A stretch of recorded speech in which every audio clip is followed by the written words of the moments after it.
scene. A group of men harassed and assaulted a group of women and then badly injured a Good Samaritan who tried to step in and help. On what should have been a peaceful summer afternoon, Barton Springs, the heart of Austin's community and one of Texas's most inclusive public spaces, became the site of a violent and hate-fueled assault.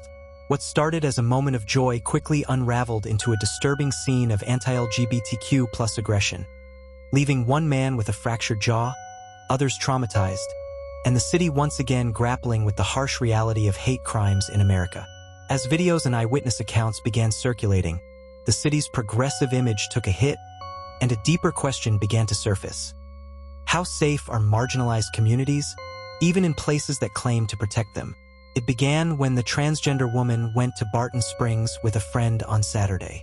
When three men began flirting with her friends, she and another friend went to talk to the men, who then started harassing her.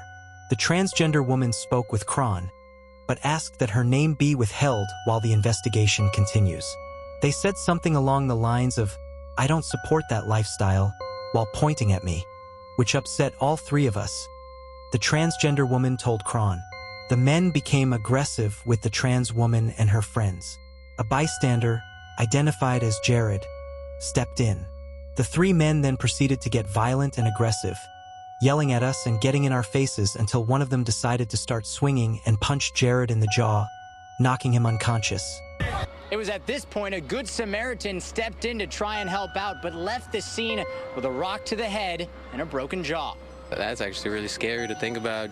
Austin police say when officers arrived, they located one victim undergoing treatment by first responders before being taken to the hospital. I'm trying to be a hero and then tragedy happens like that. The trans woman told Cron. I quickly ran over to him in an attempt to help Jared out, but was then punched in the face by the assailant in the orange shorts. At that point, one of the women, whom the victim identified only as Tokyo, was shoved to the ground by the men before they fled the scene. Video of the assault was posted to Instagram. An Austin social media user, who said they were a friend of one of the women attacked, posted an account of the attack on Reddit. Cron has reached out to the original poster, who spoke to Austin CBS affiliate KXAN. Austin drag performer Bridget Bandit posted an account of the attack on Instagram and asked for help identifying the attackers. She wrote on Tuesday that the attackers had been identified and forwarded to Austin police. According to Austin police, officers arrived at Barton Springs at 5:22 p.m. on Saturday. They found a man being treated for injuries and confirmed that he was the bystander who was punched in the head. The Austin Police Department's Hate Crime Review Committee is currently examining the case. If the Hate Crime Review Committee finds an offense was committed based on a bias or prejudice towards the victim and a warrant is issued or an arrest is made, the Hate Crimes Review Committee informs the prosecutor's office of their findings. APD wrote in a social media statement, if sufficient evidence of a hate crime is found, it would be the decision of the Travis County District Attorney's Office to bring charges. Jared, the bystander who is a construction worker and a father, sustained gashes to his head, a broken jaw, and a concussion. He now requires surgery, according to a verified GoFundMe his family set up. As of Wednesday, he had received more than $55,000 in donations, nearly 3 times the $20,000 goal set by his family. Thank you all for your support, kindness, generosity. We don't have the words to express how much this means to our family. It has been an overwhelming couple of days. His family wrote in an update on GoFundMe. We are feeling mentally checked out, so thank you. Thank you. Thank you for helping us during this stressful time. The trans woman called Jared an absolute angel and said she was grateful for his intervention. I had never known him before that day, but he stood up for me when I was being harassed and he took the most of the assault, she told Cron.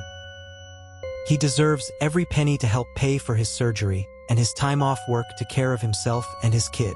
The Barton Springs assault comes as anti-LGBTQ+ incidents are on the rise both nationally and in Texas. Last month, a trans woman in Philadelphia suffered severe burns after 3 children threw acid on her while she was on her way to a Pride event.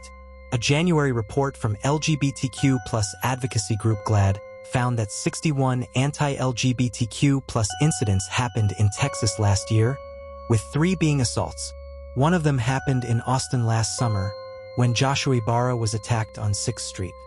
Several men punched Ibarra in the head and called him anti-gay slurs until he passed out. Still, the trans woman who was attacked on Saturday told Cron that she was moved by the support from both friends and strangers. It truly helps my moral and emotional well-being, and makes me believe that this city really is a safe space for people like me, she said. What happened at Barton Springs was more than an act of violence. It was an attack on the very idea of public safety and freedom of identity. But what followed was just as powerful. Resistance, unity, and a call for real accountability. As Austin wrestles with how to move forward, the community is sending a loud message. You cannot scare us into silence. In a world where hate can surface anywhere, even under the sun-soaked skies of Barton Springs, what matters most is who stands up and what we do next. Now tell me, firstly, would you have stepped in if you saw someone being harassed like this in public? Tell me why or why not.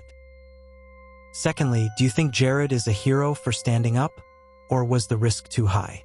Leave your answers in the comments section, and please don't forget to subscribe, like, and share. Thanks. Now, Austin PD tells us this remains an open and active investigation, and as we mentioned, it is being reviewed as a possible hate crime, and I can tell you, since we've been on this story, that GoFundMe is nearing $50,000.